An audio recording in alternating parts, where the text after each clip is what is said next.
punching with his right hand. He's up against 24-year-old Rico Ramos, who's making his first title. Hi guys, welcome back to the channel. My name's Charles and you are watching Charles Cellbox TV. So in today's video, you guys already seen from the thumbnail and video title, we're going to be focusing on all the pivots you need in boxing. Now, the pivot is a move that helps you to change the direction. So we're going to be focusing primarily on the technique, and we're not going to get into different styles, like whether you have your hands down, whether you have fast movement, slow movement. It's just going to be the technical element, and then you can decide for your style what suits you. Okay guys, so let's get straight into it. So the first thing that I'm going to show you is the basic technique for pivoting. Now, I'm going to do this from the orthodox stance. So if you have southpaw, please mirror the video and then you'll be able to see what you need to do. So the first thing I do, I stand in my boxing stance. You guys can appreciate the boxing stance, you know, for the orthodox position. We have the left foot in between 12 and 1 o'clock. Now we have the back foot aligned with the toe. So the back foot heel aligned with the front toe. And then this foot is pointing out to between 2 o'clock and 3 o'clock. Now, what we do here is lower the base, okay? And then torso with the elbow, torso away from the elbow, and the lead hand out here just in front of the face, chin down, and then we have the right hand to the side of the chin. Now, what you want to do is make sure, like I do, if it's preferable for you, that you have 60% of your weight on the back foot and then 40% here. Now, what you also want to do is to turn the hips slightly like that. Okay, so many of you might find yourself in a more squared position, but just turn the hip and then you're in your boxing stance. So the pivot technique to begin with, if we want to turn to the left, what we do, we raise the heel. And then the next thing that we do with the back foot, we push. And then when we get here, we lower the foot, i.e. the heel, and then we catch the weight on the back foot, and then we're in this position. Now, whilst turning, you want to use your eye line, use your hand, okay, to gauge the angle and use a 90-degree angle to turn through. So here, ta, okay? So I twist my hand towards a 90-degree angle, and then I make sure that my eye line follows, and your eyes play a good part in your balance, okay? Just making sure that you get to the right position, and then you activate the muscles, coordinate the muscles to then bring about a position of balance. There, there, there, okay? Now that is to the left, okay? So we're taking a clockwise pivot. Now, anti-clockwise pivot. Instead of raising the heel out to the left, we just raise it up straight away, and then we push using our hands again. And that is the basic technique for our pivot. So what we want to do to improve our pivot is obviously go in a circle, as we've just done, clockwise and then anti-clockwise. So here, ta, ta, ta, ta, and then anti-clockwise, ta, ta, ta, ta. Okay, so that is our stationary pivot through 90 degrees, going anti-clockwise and clockwise. So when we're performing the stationary pivot through 90 degrees, what we're actually just doing is changing the angle. Our opponent might move to a particular location in the ring, and then we want to face our opponent. So we quickly perform a pivot using our hands to gauge where our opponent moves, and then we quickly turn to face our opponent. Okay, so the next pivot that I want to introduce you to is the step pivot, where we're moving through a 90-degree angle through the clockwise and anti-clockwise direction. So I'm going to first of all show you how we move through the clockwise direction with the step 90-degree pivot, okay? So we're here in our boxing stance. We take a step and then we bring both hands to the guarded position, and then we push with the back heel, and then we shift our weight forward so we're off the heel, tap. Okay, so, and then we resume in our stance. So there, there, okay, there, there, there, there, okay? So what we want to do with our lead foot is make sure that we take a small enough step to evade the incoming shot. So here, ta, and then we push with the back foot in this position, and then we raise the heel up, ta, okay? Ta, ta, ta, ta, ta, ta, okay? And that would be our step pivot moving through the clockwise direction through a 90-degree angle. So to perform the step pivot through a 90-degree angle shift over to the right, i.e. the anti-clockwise direction, what we want to do is take our lead foot and step over to the right, okay? If our orthodox opponent steps forward, we want to get our lead foot on the right side of their lead foot. So we imagine their foot coming down this way. Just before it gets there, okay? So with the hands now in the hand position, there, there, there, there, there, there, there, there. So with this particular pivot, i.e. the step pivot with the 90-degree angle shift, moving to the left or to the right, we want to remember that this particular pivot can be performed when there's a slight amount of commitment from our opponent. So if we say that the stationary jab is with no commitment because they haven't perturbed or changed or altered their footwork, then there's no real commitment, okay? But where they move one foot at least, okay, we can see there's a small amount of commitment. So this is where we would want to apply the 90-degree step pivot, moving to the left or to the right. So ta, ta, ta, ta, ta, ta, ta, ta, okay? Just quickly like that, okay? Remember to keep your balance.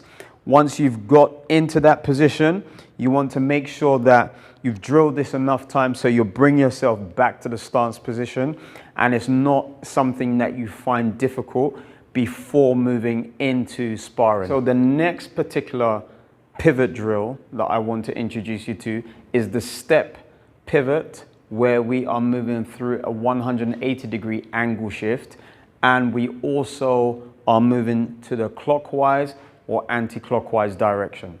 With this particular step pivot, it does require you to have a bit more agility, balance, and coordination. So pre-training, you might have to warm up with a few agility, balance, and coordination drills to assist with your ability to do this whilst training. So what we're going to do is understand the basics of this. So what we first of all do, the step takes us offline, okay? And then we bring our lead hand back there, and in this position what we want to do is then push with the back foot, but we're going to lean over our lead foot because that is the point of balance that we have whilst pivoting there, okay? Now you can see I'm facing this way, and the reason for that, why it's still 180 degrees, is because when we step, we come out to this alignment, okay? We have this alignment, and then when we pivot, there, we're facing this particular position that coincides with the 180-degree angle with that position that we have while stepping. Okay, so to enable you to see the actual 180-degree shift, what we will do, I will perform this particular step 180-degree pivot whilst being on the alignment with the corner post. And then when I take the step there, I'm almost parallel to you guys watching me from the camera. Now when I take the 180-degree pivot, there, I'm in an alignment now where I am 180 degree from the step position. So it's not 180 degree from the stance position, but it's 180 degrees from the step position. So I'll provide you guys with another demonstration from this angle. Ta, ta, ta, ta, ta, ta, ta, ta. Okay, so that is the step pivot, moving through 180 degrees, going through the clockwise direction. So with the step pivot moving through 180 degrees off to the anti-clockwise direction, what we want to do with the lead foot is bring the lead foot over to our right side, just as we did with the step 90-degree pivot moving over to the anti-clockwise direction. We bring that either parallel or slightly off, and then we push with the back foot there, okay? Now, when we perform this particular move, we want to have a lowered center of mass just so that we can control our movement, i.e. our center of mass through that angle. If we lose control or coordination of our center of mass, then that's what entails the loss of balance, okay? So we want to make sure that we have a lower center of mass so it's easier to control where our center of mass is. So again, just demonstrating it again, ta, ta, okay? And then we can perform 4 cycles moving to the left and then 4 cycles moving to the right.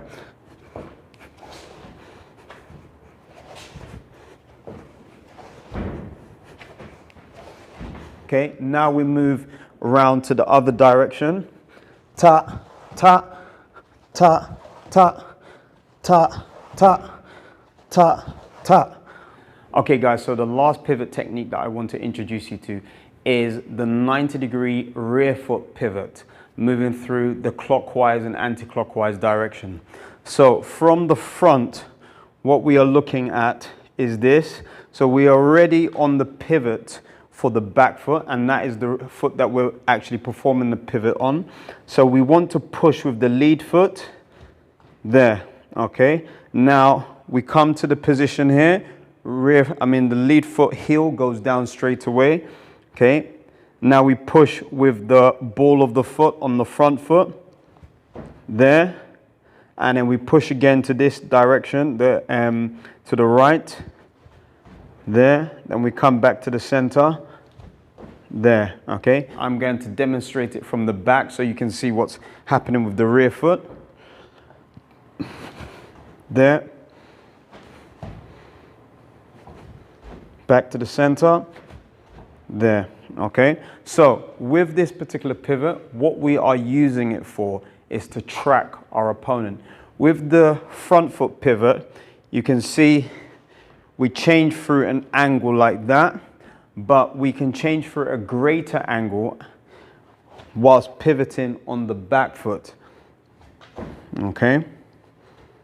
Okay, so what we use this for is to track our opponent, and we normally use it when we get to the corners or we're trying to cut off the ring, okay? So let's say if our opponent moves down the edge of the ring, so we're here, we're keeping in front of them to pressure. Now, so when our foot gets to that corner, what we want to do is then leave our rear foot there and then just pivot to face our opponent as they try to move out of the corner, okay? And what that does is give us the advantage of moving through a wide angle but not making the mistake of chasing our opponent. If we pivot with our lead foot, what happens is that as they move along here, we pivot here, we don't keep up with them, and then we begin chasing them into the corner, which allows them to exit, okay? So we don't want to pivot on the front foot, we want to pivot on the rear foot when we're trying to keep up with our opponent. So here, ta, ta, ta, ta, then we're here, we're back here, ta, then we're here, ta, ta, ta, ta, ta, ta, ta, ta, okay? And that will enable us to keep up with our opponent when they're in the corner. 2 rules of thumb, and that is to first of all step to the blind side and then to pivot away. Now, we have a true blind side for the stance, and then we have also a blind side for the attack that our opponent throws. So for the orthodox position, my particular blind side is to the left of me, okay? So whenever my opponent moves to this direction, this is my blind side. And the reason for that is because my shoulder cuts off my vision more so on this side than my right shoulder cuts off my vision on this side. I mean, I have a vision going all the way through 120 degrees maybe here. Now with this particular angle, I have maybe about 60 to 40 degrees, just depending on my stance, okay, and where my hand position is. So this is my blind side for my stance. Now with the right hand, if I use my right hand, I then automatically shift my shoulders into a southpaw position, okay? And that would be my blind side for the attack of the right hand. Obviously, where I use my jab or my left hand, okay, the left side is still my blind side. But whenever I use my right hand, this momentarily becomes my blind side. So when we move to the blind side, it's generally for the particular stance of our opponent. But then also mid-attack, if we want to exit, we can choose to exit on the blind side of the attack. Okay, so whenever my orthodox opponent uses his jab, I want to exit on this side, okay? When my orthodox opponent uses their right hand, maybe a 1-2, I block the one or catch the one, and then when they throw the right hand, I step out, and then I move to this direction. So that's where we have the rule of thumb idea applying. So we're going to put 3 minutes on the clock, and I'm going to demonstrate how to shadow box, simply using all of your pivots and then improving your change of direction and the tracking of your opponent.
Okay guys, so we've come to the end of the video. I hope you've thoroughly enjoyed watching the content on all the pivots required for boxing.